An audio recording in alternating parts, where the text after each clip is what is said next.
സുകുമാരൻ. എന്റെ പേര് എങ്ങനെ മനസ്സിലായി? അത് പ്രത്യേകം പറയാനുണ്ടോ? എത്രയോ ബാല ഞാൻ കണ്ടിരിക്കുന്നു. പ്രസിദ്ധമായ ഒരു വേഷം ഉണ്ടല്ലോ, കടവൽ ഗജൻ. ആ കടവൽ ഗജൻ. പിന്നെ ഇടയ്ക്കിടയ്ക്ക് ഹനുമാന്റെ വേഷം കിട്ടും കേട്ടോ. പക്ഷെ പലപ്പോഴും താമസിച്ചേ വരാറുള്ളൂ. അപ്പൊ വാല് കൊടുത്ത് വിറ്റ് ചെയ്തുള്ളൂ. മേക്കപ്പ് അതൊക്കെ ഒരു നല്ല കാലം. പിന്നെ സാറിനെ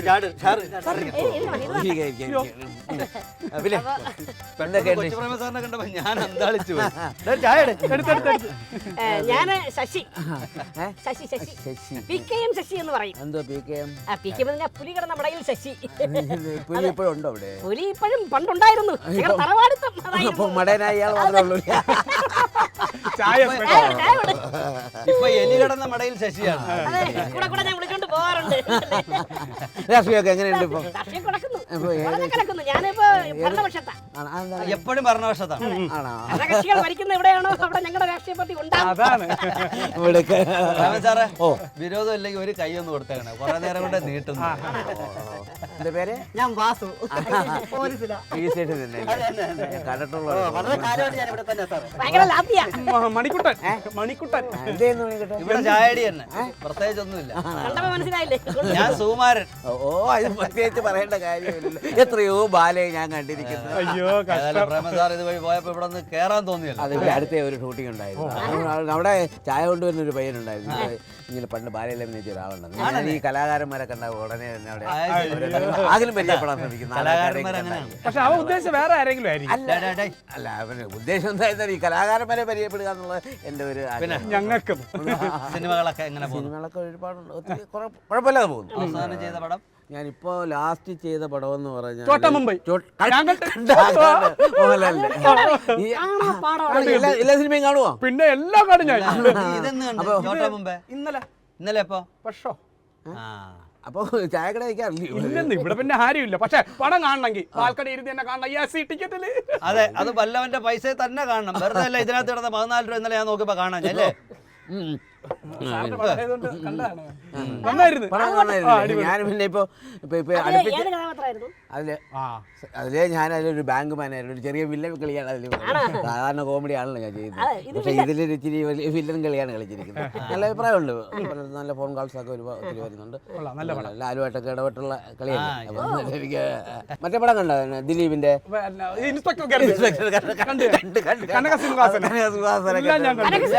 ചങ്ങാതിപ്പൂച്ച? അതില് ആ പടം ഒരു വലിയ ആർട്ടിസ്റ്റ് വാല്യൂ ഇല്ലെങ്കിലും അത് കണ്ടില്ല. ഇവിടെ കട അവധിയായിരുന്നു, പൈസ എടുക്കാൻ പറ്റില്ല. അതാണ് ഞാൻ ഓർമ്മിച്ചത്. അത് ഞാൻ കണ്ടില്ല. വലിയ താരങ്ങളൊന്നും ഇല്ലെങ്കിലും വളരെ ഒരു നല്ലൊരു പടമായിരുന്നു ഈ ചങ്ങാതിപ്പൂച്ച എന്ന പടം. അവര് നല്ലോണം കളക്ട് ചെയ്തൊരു പടമാണ്. എനിക്ക് താങ്കൾ അഭിനയിച്ചാൽ ഇഷ്ടപ്പെട്ടത് നേരത്തെ പറഞ്ഞ കനകസിംഹാസനം. സിംഹാസനം വേണം, എന്തിനും ഒരു സിംഹാസനം നമുക്കുണ്ടാകും. തോട്ടമൊക്കെ വിവാദത്തിലാണല്ലോ. പിന്നെ ഈ എനിക്ക് യഥാർത്ഥത്തിലുള്ള പേരെന്താണ്? എന്റെ യഥാർത്ഥത്തിലുള്ള പേര് എന്ന് പറഞ്ഞാല് പ്രേംകുമാർ എന്നാണ്.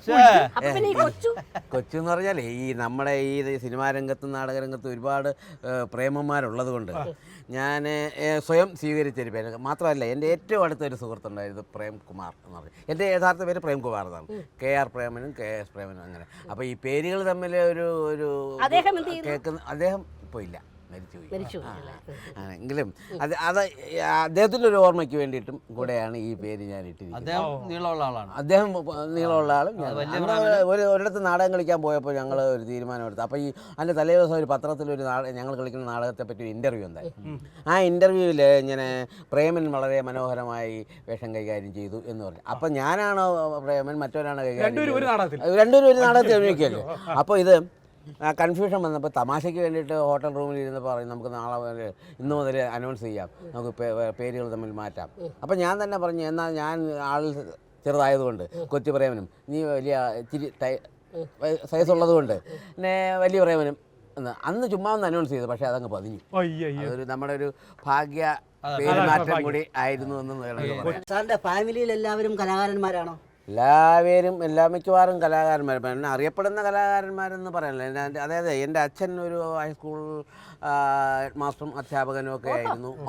അമ്മ സംഗീത വിഭാഗമൊക്കെ കൈകാര്യം ചെയ്തിരുന്നു. പക്ഷേ എൻ്റെ അമ്മയുടെ അച്ഛൻ ഒരു വലിയ നാടകക്കാരനായിരുന്നു. അന്നത്തെ വലിയ നടന്മാർ വെച്ച് അഗസ്റ്റിൻ ജോസഫ്, വൈക്കമ്മണി അവരെയൊക്കെ വെച്ച് സ്വന്തമായ നാടക സമിതി ഉണ്ടായിരുന്നു.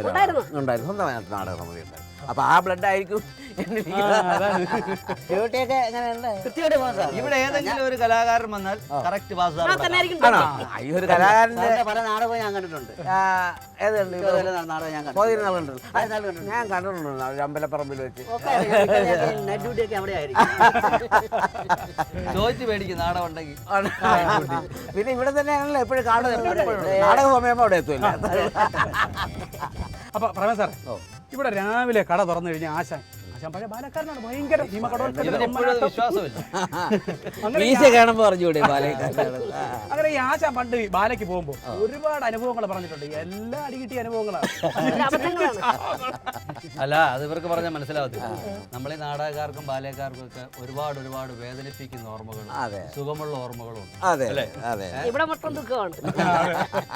ഇതില് രസകരമായ എന്തെങ്കിലും അനുഭവം? രസകരമായ ഉണ്ടാവുമല്ലോ. നാടകക്കളി എന്ന് പറയുമ്പോൾ രസകരമായ ഒത്തിരി അനുഭവങ്ങളുടെ ഒരു കൂമ്പാടം ഉണ്ടാവാറുണ്ട് സാധാരണ. അതിൽ എത്രയെന്ന് നമുക്ക് പറയാനൊക്കത്തില്ല. ഡെയിലി പ്രശ്നങ്ങളുണ്ട്, ദുഃഖിപ്പിക്കുന്ന കാര്യമുണ്ട്, സന്തോഷം. അതിൽ കൂടുതൽ മടത്തരം പറ്റുന്ന കാര്യങ്ങളുണ്ട്. അതായത് എനിക്ക് ഞങ്ങൾ കൊട്ടാരക്കരയ്ക്ക് അടുത്തൊരു നാടകത്തിന് പോവാം. ഫസ്റ്റ് നാടകം കൊല്ലത്ത് കഴിച്ചിട്ട് സെക്കൻഡ് നാടകം കൊട്ടാരക്കരയ്ക്ക് പോവാം. അപ്പോൾ കൊട്ടാരക്കര ചെന്നിട്ട് നടത്തേണ്ട സ്ഥലം വണ്ടി വന്ന് നിൽക്കുന്നതിന് ശകല അകലെയാണ്. അപ്പം നടന്ന് വേണം അവിടെ പോകാൻ. വണ്ടി അടുത്തെത്തത്തില്ല. അപ്പോൾ അവിടെ അതിനു മുമ്പേ അവിടെ വേറെ മിമിക്രിയോ അങ്ങനെ എന്തൊക്കെ നടന്നുകൊണ്ടിരിക്കുക. മിമിക്രിക്കാരാണെങ്കിൽ അവർ പറയാവുന്നതിൻ്റെ പരമാവധി മിമിക്രിയും പറഞ്ഞിട്ട് തളർന്ന് വീണ്ടും ഇല്ലാത്ത സാധനങ്ങളോടൊക്കെ ഉണ്ടാക്കി പറഞ്ഞുകൊണ്ടിരിക്കുന്ന ടൈം. കാരണം ആദ്യ നാടക സ്ഥലത്ത് താമസിച്ചാൽ തുടങ്ങേണ്ടി വന്നു.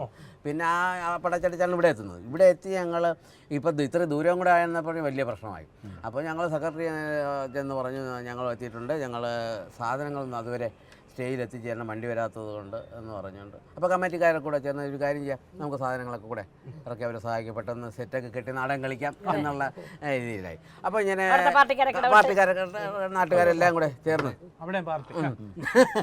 നാട്ടുകാരെല്ലാം കൂടെ ചേർന്ന് സാധനങ്ങൾ ഓരോന്ന് പറയിക്കൊണ്ട് ഓരോരുത്തരുടെ തലയിൽ കർട്ടന് സൈഡ് തട്ടി അങ്ങനെ ഓരോ മൈക്ക് സെറ്റ് അത് ഇതെല്ലാം ആംപ്ലിഫയർ ഇതൊക്കെ. അപ്പോൾ ഇങ്ങനെ ഓരോരുത്തർ എടുത്തോണ്ടിരിക്കുക. അപ്പോൾ അവിടെ ഇച്ചിരി അടിച്ചിരി ഫിറ്റായി നിൽക്കുന്നത് നമുക്കറിയില്ലല്ലോ. അപ്പോൾ ഓരോരുത്തരുടെ പറയാം, നീ എടുത്തോ എന്ന് പറഞ്ഞിട്ട് ഓരോന്ന് ഉറക്കി കൊടുക്കുക. അപ്പോൾ അടിച്ച് ഫിറ്റായ ഗോപി എന്ന് അങ്ങനെ എന്തോ പേരുള്ള ഒരു അവിടെ നിൽപ്പുണ്ട്. അവനും വന്ന് അടിച്ച് ഫീലായി അവിടെ നിൽക്കുക. ഈ പറയുന്നത് നമുക്കറിഞ്ഞില്ല ഇയാൾ ഫിറ്റാണോ ഇല്ലെന്ന്.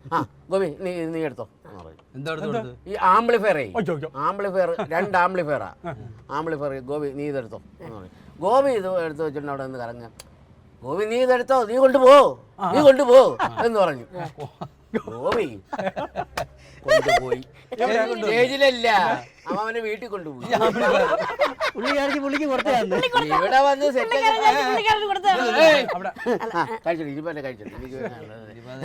സെറ്റൊക്കെ കെട്ടി മയക്ക് നോക്കി ആംപ്ലിഫയർ കണക്ഷൻ കൊടുക്കാൻ നോക്കി, ആംപ്ലിഫയർ കാണാനില്ല. ഗോപി കൊണ്ടുപോയി അവന്റെ എനിക്ക് പറഞ്ഞാൽ ഇന്ന് ഇവിടെ ഉത്സവം, പിറ്റേ ദിവസം ഗോപിയുടെ അവിടെ ആയിരുന്നു ഉത്സവം. ഈ ആംപ്ലിഫയർ വെച്ച് മയക്കൊക്കെ വെച്ച് കെട്ടി അവൻ കളിക്കാൻ